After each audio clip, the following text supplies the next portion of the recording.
berdoa sama Tuhan. Kami sudah mau saya sudah mau 66. November ini 66 tahun. Terima kasih sudah ada penerus yang Tuhan tetapkan. Jauh hari, satu-satunya anak laki. Sekarang dia lagi diuji dulu di pengembalaan yang jauh lebih kecil. Kita kepengen lihat dia maju. Waktu kami lepas dia bangun. Anak gerejanya jauh lebih bagus dari kita sekarang. Kebaktiannya tadinya saya cuma 2 kali dan sorenya sedikit. Sekarang dia 3 kali jam 10 dia buka. Waktu saya tetapkan dia jadi gembala. Jauh lebih baik. Dulu coba kami hakimkan, mati kan. Anak pendeta selalu jadi korban. Kamu itu anak pendeta. Lalu yang lain anak apa? Jadi korban. Saya salah satu pembicara dari pertemuan anak-anak pendeta se-Asia Tenggara kalau tidak salah, yang diadakan oleh pendeta Yakob Nahua. Dari GPDI saya dengan pendeta Da Costa. Yang lainnya salah satunya anak dari pendeta Yakob Nahua dan beberapa pendeta lain. Itu brosur sudah beredar, mungkin sudah bisa baca di internet. Lalu mungkin KKR yang kedua setelah Yakob Nahua, saya juga mengambil bagian di satu kali. Nah, saya disuruh pilih. Salah satunya dari pilihan 5 tema, apakah anak pendeta harus jadi pendeta atau apakah anak gembala harus jadi pendeta? Itu yang saya pilih. Iya. Dulu saya juga benci banget lihat papa dan mama nggak punya apa-apa. Ini ayahnya tahu persis bagaimana kita. Miskin sekali, luar biasa. Baju kaos dalam robek-robek. Ya untung kami masih bisa disekolahkan, agak lebih baik. Tetapi akhirnya putus di jalan. Kami kecewa sebenarnya. Tetapi dia hidup dengan iman ayah dan ibu. Meninggalkan sesuatu warisan secara rohani yang membentuk hidup saya dan hidup kakak adik saya. Sampai kami jadi begini. Allah itu tidak pernah salah. Allah tidak pernah keliru. Tetapi dia mempunyai proses, saudara-saudara. Pemunculan itu harus datang dari Tuhan. Harus. Oleh sebab itu perlu kepekaan kita untuk mengetahui momentum Tuhan yang saya sudah katakan tadi. Kairos Allah itu sulit sekali untuk melihat, meraba. Oleh sebab itu, kalau tidak salah Yohanes pasal yang kelima ayat 19, dari diriku sendiri aku tidak dapat melakukan sesuatu. Yang kubuat adalah kulihat Bapa. Jadi matanya tertuju terus kepada Bapa. Apa yang dikerjakan Bapa, itu yang aku kerjakan. Gak heran dia berhasil. Ayat 20-nya ada kata heran. Itulah mujizat. Dalam kemanusiaan Yesus 100%, dia berani mengatakan bahwa dari diri saya nggak bisa bikin apa-apa. Tapi dia Allah 100%. Contohin. Kalau dia bisa, kita bisa. Dalam kemanusiaan 100%. Kenapa? Mata kita lihat Allah. Besok saudara hadir dalam ibadah hari ulang tahun yang ke-7. Salah satu ayat itu saya singgung. Kelihatannya paradoks gitu. Tetapi nanti saudara lihat bahwa firman itu dia bisa, memang pedang bermata dua, dia bisa perang. Jadi perlu keahlian untuk main.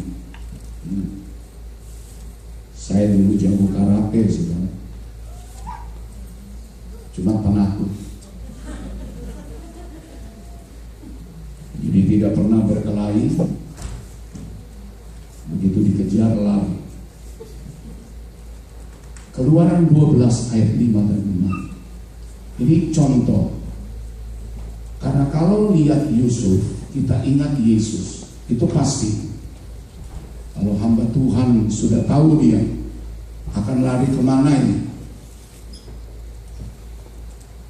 Keluaran pasal 12 ayat 5 dan ayat yang ke-6.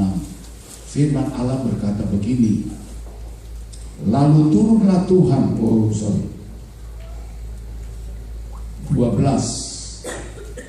ayat 5 dan ayat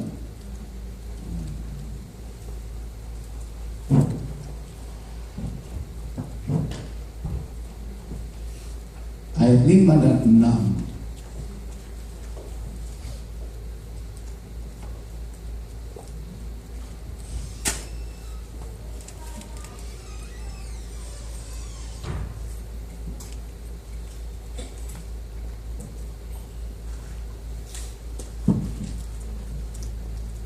Ya, 5. Anak domba itu harus jantan,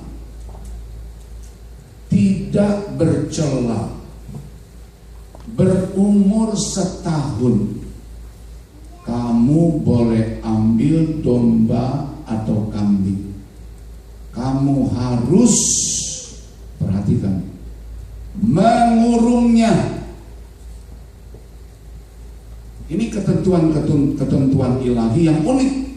Sampai hari yang ke-14 bulan ini, lalu seluruh jemaat Israel yang berkumpul harus menyembelihnya pada waktu senja. Kalau saudara baca terus ayat 7 dan seterusnya, ini gambaran tentang penyaliban Yesus. Paskah, Passover, jalan keluar dari Mesir menuju tanah perjanjian, tidak akan pernah terjadi tanpa peristiwa ini. Ada ketentuan Tuhan. Semua keluarga harus mengambil korban domba yang jantan 1, tidak bercela, 2, berumur setahun. Kamu ambil domba atau kambing. 6, kamu harus mengurungnya. Unik. Harus dipisahkan dia. Seperti tadi yang ditanam lalu dia muncul.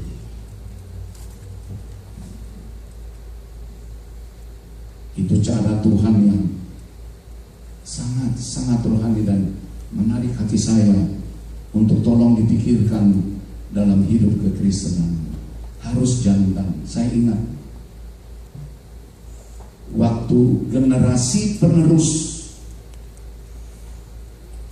orang tua dari Salomo, dia berkata dalam 1 Raja-Raja 2 ayat 1 sampai 4. Coba apa yang dia lepaskan. Ini harus menjadi contoh bagi generasi lama ini, tua kita ini. 1 Raja-Raja pasal yang kedua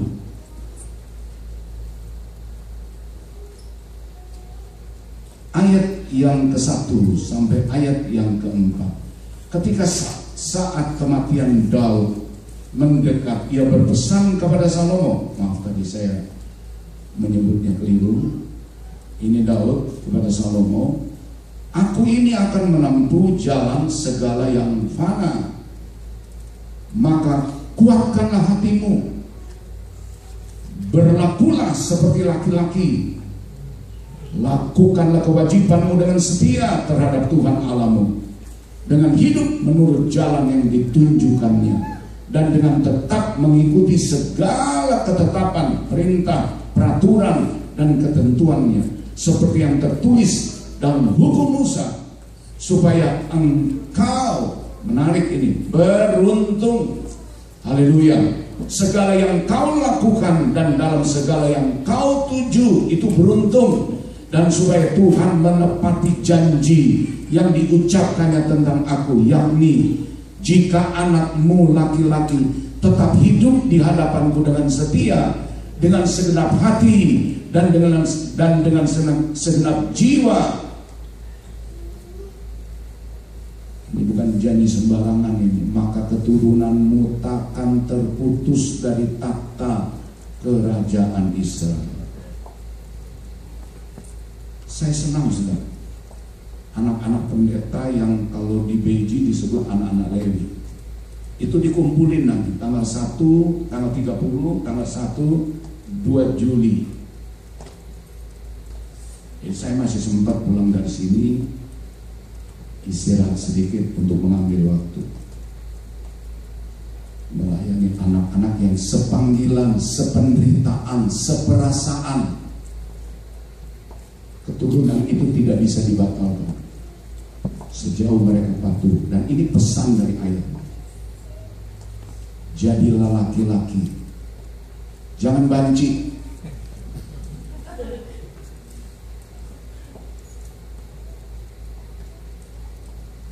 Mudah patah semangat, mudah sekali nyerah.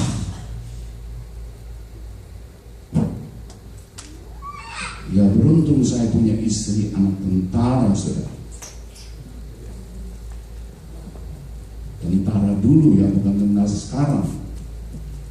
Disiplinnya tinggi, hormat terhadap otoritas, keras memang dididik. Tapi saya tidak merasakan kekerasan yang aneh,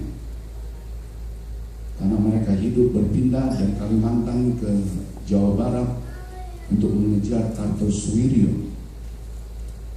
Dengar dentuman setiap malam mereka ini waktu kecil. Bertiga, Nyong mungkin kakaknya sudah besar, Pendeta Adrian misalnya. Jadi pengaruh di kejiwaan. Saya nggak merasakan sesuatu yang aneh. Karena Tuhan, pasti itu karena Tuhan. Dan saya percaya, saya katakan kepada istriku, kamu tuh diciptakan untuk saya. Itu dari begitu banyak perempuan, dari begitu banyak laki-laki, aku diciptakan untukmu.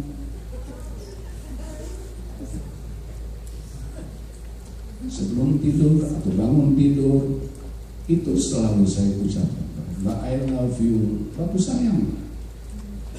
Di sini semua suami kan ada yang jomblo ya. Saudara, nggak wajar ya kalau nggak pernah cium istri. Kita punya jemaat yang tadinya agak kaku ya, tapi kita coba share. Kita panggil keluarga muda, kita di depan berdua ngomong, apa sih pengalaman om tante mempertahankan keluarga sejauh ini? Kita kasih tahu apa adanya. Sekarang mereka duduknya berdua. Begitu habis kebaktian, yang dia cium duluan istrinya atau suami. Lihat di foto-foto mereka. Waduh, kita senang, bro. Dulu kakunya nggak turun. Lihat istrinya kayak orang asli, bang. Kalau lihat istri orang lain nggak asli.